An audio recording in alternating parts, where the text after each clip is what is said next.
go to Crowder Bits and see the catalog. We did Dominion, we did Georgia, we did Nevada and Pennsylvania, and we wanted to end on Michigan, and that's because Mr. Dave Landau and myself are Michiganders. That's right. And you currently live in Detroit, right? Yeah, well, I live in New Point. York and Detroit, yes. Don't you live in Grosse Pointe, though? That's right. I love how how you just dox Dave. Yeah. I'm sorry. No, you're fine. We published his address in the show notes, so. I'm sure it's out there. Well, I grew up in the Wayne County area. The good thing is he doesn't need security. He just surrounds his one house with a bunch of bombed-out crack houses. So they act as a natural force field. And pit bulls that aren't mine. So Wayne County, for people who don't know, Wayne County is Detroit, and Wayne County encompasses many other, I guess county, but municipalities, cities that are in that county. It's a pretty big county, and people have been talking about Michigan, considering that Michigan was won, I believe, by a margin of 140-something thousand votes. At 4 a.m. Well, that's what we're about to get into. So I was going through the voting records because I know Michigan, and I didn't even have time to get to Kent County and the deeply red counties in the western side of the state, as many people know, because some margins there don't make a whole lot of sense. Unfortunately, not all of that data is available. But I am working with, from the official Wayne County Election Commission website right here, these numbers. And I asked everyone last night, I asked you last night, Half Asian Bill, I said, are you noticing anything? When I sent you the document, it was like 100 and something pages. And I didn't realize that I'm the only one, me and Reg, who read like 150-page documents. I mean, I regularly read millions of pages for cases, but the No, point I'm not was, belittling you. No. But the point was, that Mom's you had not been watching. so into this. She is watching, and she's like, "Did you read more pages than Stephen?" Yes, I did. Mom. Yes, I did. Is your vaccine 95.56? She's very upset that it's not 97. Yeah. So, but when you looked at it, and then later you pointed out, I was like, wow, you only would know this if you'd been living it, like living the analysis the entire time. So Yes. Okay, so let's bring this up here. Here's a statement of the votes report from Wayne County. So I have this. I'm mirroring my screen. Forgive me if this is a little bit raw because I have to zoom in and I'm using an iPad. But look, let's start with this. You see the city of Detroit, right? City of Detroit, the precinct. So what do we have here? Keep in mind you have registered voters at the top there. Here, I will show you registered voters at the top. Then you have cards cast, voters cast, and percent of turnout. So percent of turnout is based on registered voters. Right. That's important. Very. Knowing the registered voters and the percentage of turnout. That's how you estimate it. So we look in these Detroit precincts, and these are pretty small, like 752. Here you have over 1,000. Here you have 801. Some of these only have 69. But if you look at the turnout rate, it's very low, right? You have 15% there. Maybe 14% here, 14% here, 15%, 12%. You have some that are as low as 10%. The highest I've seen here is 20%. So this is all Detroit precincts, okay? I want to follow along here. 16%, 24%, 17%, 25%, 17%. Here, let's keep scrolling because it goes on for Detroit precincts for a while. 14%, 13%, 13%. 21% is pretty high there. 16%, 14%, 12%. Okay? These numbers are pretty consistent across the board. 11%. Where if you look at all these Detroit precincts, the voter turnout is between 10 and 20%. There are a few that are a little bit higher, but it's between 10 and 20% the voter turnout based on registered voters in these Detroit precincts. Okay? So that's pretty low. And you notice here, by the way, the AV, meaning we're talking about the absentee ballots, that some of these weren't counted. So these are the in-day election turnouts, just to be clear. Right. I want to be clear about this because now I'm going to go through the surrounding, not counties, but municipalities in Detroit. Because we know Detroit would be where it's most liberal. Wayne County, though, a lot of people don't realize, Wayne County encompasses a lot of places like Grosse Pointe, like Livonia, Canton, some very suburban, working class, sometimes upper white middle class. You have areas outside of Detroit that are 95% white. Taylor, I think, too. Taylor as well, Northville Township. They're white garbage. Not just trash. No, garbage. It's a specific kind of. So let me do this really quickly here. I will search in, for example, Grosse Pointe, okay? Because now we'll move down the document. Sorry, Grosse. Okay. It's with an E. There we go. Yeah, no. It's a little more pretentious. Okay, so now we go to Grosse Pointe and we look, oh, wow. We still have registered voters, as you see there, and we have the turnout rate. Oh, okay. And we have total turnout rate 84%. 84%, 82, 82, 82, 75 is the lowest we see there, 83. Even if you look at the in-day voting percentage, they're all between 25, most of them between 25 and 30%. Some of them are absentee ballots, but you see a higher voting percentage by quite a significant margin, right? 80% here, 73. Now look, let me do this. I'm going to continue scrolling through here, so because these are all part of Wayne County, and then something's going to surprise you, because we thought we were done with Detroit, right? Right. All right. let's go down to Livonia, very white.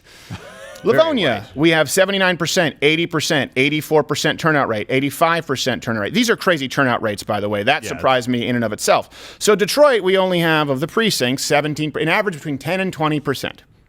And now in all the surrounding suburban areas, hard Trump country, Livonia, Grosse Pointe, I can bring up Canton. Again, this is all available at louderwithcrowder.com. We will make these sources available to you. You see a voter turnout rate of 80, 85%, 75%, which should tell you that that is an absolute blowout for Donald Trump, because these are hard Trump areas. Well, and Livonia's So White was trending not long ago. Yes, it was. Livonia's So White. And everybody's property value. That's where I think they poured some Clorox on Jussie Smollett's personal trainer. They did. Yeah, but it didn't work.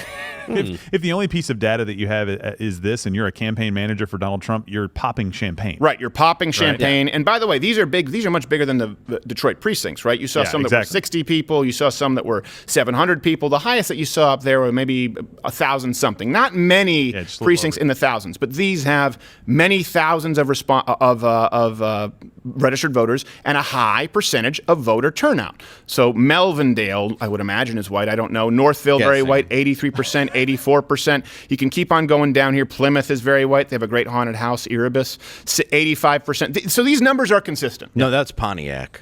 Oh, that's Pontiac. Yeah, that's Plymouth right. is a little hoity-toity. Oh, is it? That's right. Plymouth. So either way, Plymouth is not exactly mixed. Now, I say this because this is also important. Donald Trump did more, right, with minority voters than any other Republican in modern history. He did better than he did in 2016. So that's important to keep in mind, that even with these precincts in Detroit that might have 15% total voter turnout that we saw, a higher percentage of blacks, Latinos, and women's would have come out for Donald Trump, because that happened in every other county. Okay? But now we look at the area where we expected Donald Trump to win, and we have 80-something% voter turnout in much bigger municipalities, all in Wayne County. But this is what was weird. So I did this, and then all of a sudden, Van Buren, I'm pretty sure that's a Caucasian area. Okay, that's pretty much a garbage dump. Is it really a garbage dump? Actual garbage, like a slope, as we were trying to figure out earlier. That's like in I think in Louisville, Texas. I have a friend who lives there. I'm like, oh, you guys have a sledding hill? He's like, no, that's landfill. That's our trash. Plymouth actually had a soccer moms defund the police rally in the town center, right by like the tiny theater and gazebos and stuff. It was quite hilarious, because they needed the police to watch them, and it was all white soccer moms in Lululemon. What am I gonna do? Have the lady in the Fabletics monitor? She can't throw a punch. My dog's therapist would be pretty good at this job. Okay, so just to be clear, so we are right now at this point, we are left with Detroit. 15% turnout rate average. Yeah. And then all the surrounding areas that are hard Trump country, many thousands of registered voters that we see there, 80% average turning up to vote. And we know that that's obviously heavily Trump. But then we get to the bottom here, and all of a sudden Detroit comes back. But do you notice something? 0 registered voters, NA, as far as percent of vote turnout. 0 registered voters, and by the way, these are much bigger than the precincts before. 2,500 votes, 1,900 votes, 2,100 votes. Some of these are up to like 3,000 votes, 3,400 votes, 3,300 votes, 2,100 votes, 2,300 votes, 2,900 votes, with 0 registered voters and the percent of voter turnout. This, by the way, these numbers here that have 0 registered voters, no data whatsoever that you could match against, let's say if you were doing some kind of canvassing, if you were doing some kind of actual recount, there'd be no way to actually check, because there are 0 registered voters in the books. This totals up to around 173,000 voters. Again, look, 0, 0, 0, 0, 0, 0, 0, 0, 0. Now, I know some people are going to say, well, that's the AVCB, which is the absentee voters counting ballot. What's the counting bureau? I forgot what the actual acronym is for here, but let me bring this up here. It's the counting board. It's the counting board. Bureau. Board. So they would say, okay, hold on a second. So this is their argument. Well, that's from the absentee ballots. Okay. We've called We've made 2 calls to county boards and to people who were handling these elections, and we were not able to get through to anybody.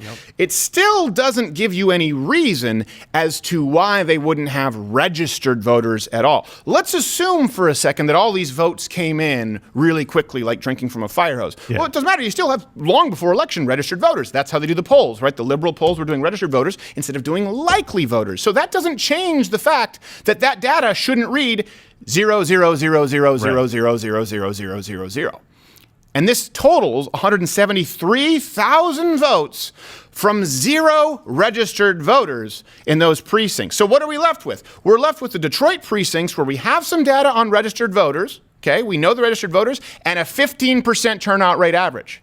Then we have heavy Trump country, Grosse Pointe, places like Livonia, places like Canton, right? Places where you would have working middle class, some union guys, but people who whisked Trump into the White House last election with an 83% average voter turnout rate. So Detroit, we have numbers for some reason, 15% voting rate. The other areas where it would be white, working class, blue-collar Trump voters, 85% voter turnout rate. Then 0 in all of these absentee ballots, 0 registered voters, which give us 173,000 votes from 134 ABCBs.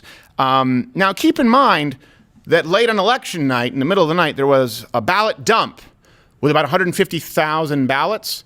Yeah. All for Biden. Yeah. Less than 4%, about 3% took place for were actually cast for Donald Trump. That doesn't occur anywhere in nature. No. You could have an election in America's Communist Party and Donald Trump would get more than 3% of the vote. So this area where there's no way to actually check these votes at all, no registered voters, and we have a dump. I want to make sure I get this number right. 150,000 votes on election night, less than 6,000 for Trump. That's about 3% of the votes. And you want to say there are no irregularities? There's no reason to count this? Well, those are just absentees, so they're from ACVBs. So, well, hold on a second. Why don't you have registered voters? Furthermore, do you know what the average turnout rate would have to be for these absentee ballots? 100%. Wow. It would have to be 100% for these remaining votes, and they would all have to go to Biden. Assuming it would have to be more than 100%, because if there's one vote that comes in that's higher than that's already 200%, because it's 0.